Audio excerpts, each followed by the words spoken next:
this is Alessia from Kane and Alessia and Industry Rockstar. And today I'm really excited and really honored because we have here a business superstar with us. Now, he doesn't really need any, introduction. We all know him because he was the original shark in Shark Tank, the very popular TV show. But even before that, he has been in business for over 40 years, generating constant success, so much success. He actually created over 20 of his companies, and each of that companies actually generated over 100 million in sales. He brought to the market, I read, over 500 products generating over $1 billion in sales. Yes. Just like awesome. Hey, thank you, Alessia. Great to be here. And I'm an old entrepreneur now, but I started as a young entrepreneur. So yeah, we want to know all about that, all about this amazing journey, like a 40 years journey in business. And really what is most amazing is that really you kept generating success after success after success. So as things changed and you changed, so we want to know all about that. Well, so I'm going to go all the way back to when I was a teenager, and my father was an entrepreneur. So I was very fortunate to be born into a family with a father as an entrepreneur. Now, my mother said, "I want you to be a doctor or a lawyer." Okay. Well, the good news is I have two older sisters. Common. Right. But my two older sisters, one married a doctor, one married a lawyer. Got that covered in the family. So I'm the entrepreneur. That's a little bit like Kane's story. Yes. He has two older siblings. Really? Yeah. One is a doctor, and wow. one became a business, executive. That's great. And he was in for the lawyer's spot, but obviously it turned out a little bit different. Became the entrepreneur. So, so my father was my first mentor. I for 40 years have used mentors. And so I say that the most important thing is getting good advice, because I've had a lot of failures. And, hey, listen, you learn sometimes more from your failures than you do from a success, because sometimes you're successful and it just happens, and maybe you were at the right place at the right time, but you really, when you fail, you pay the dues. It hurts. You lose money. Something bad usually happens. So yeah, we all know those lessons. You remember those for sure. So I think starting back as a teenager, I started my first company when I was 15 years old. Wow. And what kind of company was it back then? It was very simple, but it was a driveway ceiling. People's driveways, they would get cracks in them, and when water would get in there in the winter, it would freeze and the cracks would expand. So we would seal the cracks and then paint the driveway with a driveway sealer, beautify. At 15 years old, that's awesome. It's sort of like painting your house. You paint the driveway, but you don't paint over cracks. You got to seal the cracks and then beautify the driveway. So I was doing 10 driveways a week when I was at the age of 15. So but that was only a seasonal business. That was in the summertime, because you couldn't do it in the winter. So then I said, what can I do that's year round? And I said, well, heating and air conditioning. People need furnaces in the winter. They need air conditioning in the summer, right? Started a heating and air conditioning business.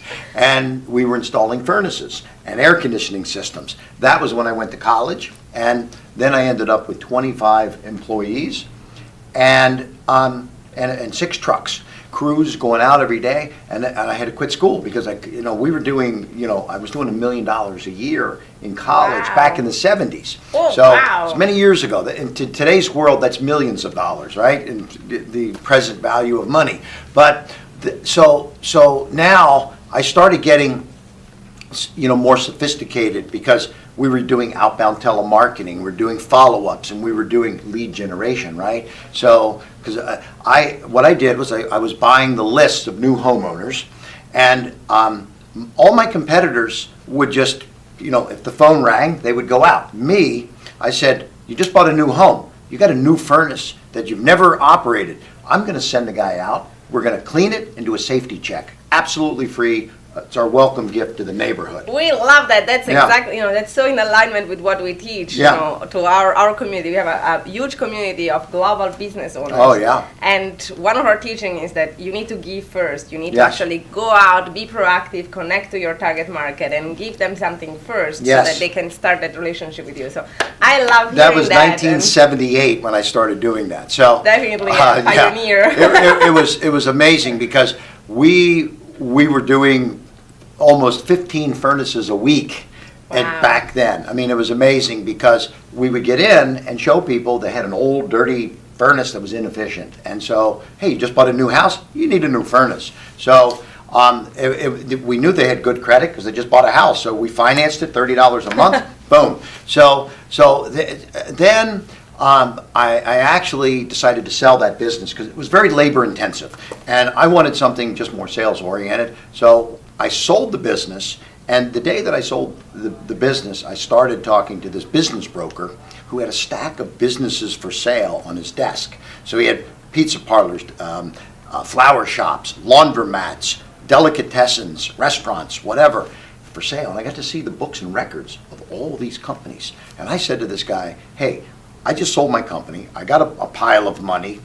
I want to do what you're doing, because I want to see all the numbers, all the inside out of all these different businesses, right? So I started a business brokerage company, and now I had the listings of hundreds of companies, and we started selling businesses, and we got to see what made businesses successful, what made them fail, what were their percentages of food costs and rent, and how much was too much rent. We were negotiating leases with malls, and so this gave me, I call it a curiosity overload phase, where I got a chance to actually, over time, we sold thousands of businesses, and some of these were bigger than others, but some were just, neighborhood pubs or, neighborhood delicatessens, $50,000, $100,000 purchase, right? But people wanted to own their own business. They wanted to be an entrepreneur, right?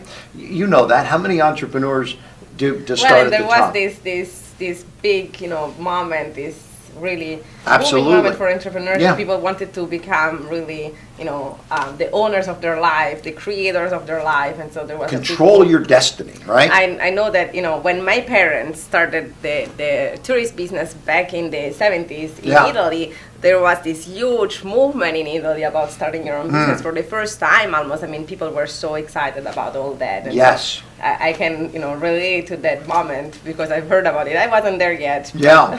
So it was, and now this was back in the 80s. So we've gone kind of from the 60s when I was a teenager to the 70s when I was in college to the 80s. So those are the early days because we said 40 years an entrepreneur, right? So it was amazing to have all the access to all this information on hundreds of businesses and to see the inner workings and the success and failures of these. So from there, I had a eureka moment, a game-changing point in my life, because I sold all these different businesses.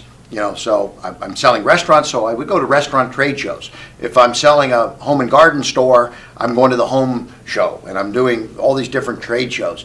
And so I also had ordered cable television in my home, and I was watching TV, and I saw one night on Discovery Channel, it went dark, and it was dark for bars on the screen for 6 hours that first night that I had my cable TV.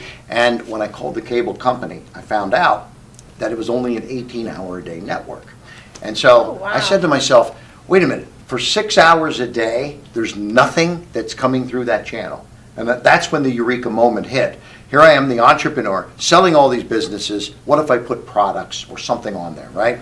And so that was what changed. I went down to the cable company. We started putting products onto that cable time, and that was the beginning now of the infomercial business. And yeah, because Kevin was actually the founder, the creator of the infomercial, movement really that became so big then over the years. Yeah. And that's awesome to see how this idea really, came together for you. Yeah, so it was this is how my mind would work, was seeing an opportunity, but so many people that are sitting there, they oftentimes, they think of it, they want to do it, but they don't. And so my first book was called Act Now. And because so many people, they need a little push. You know what it is?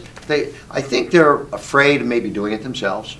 You know, hey, it's a tough world out there. So, you know, make sure if you're going to start a business, you know, maybe get some good advice, right? And that's the whole thing that I really believe in, is maybe having a partner or having a mentor, having a coach in your life is very important, I think. Yeah.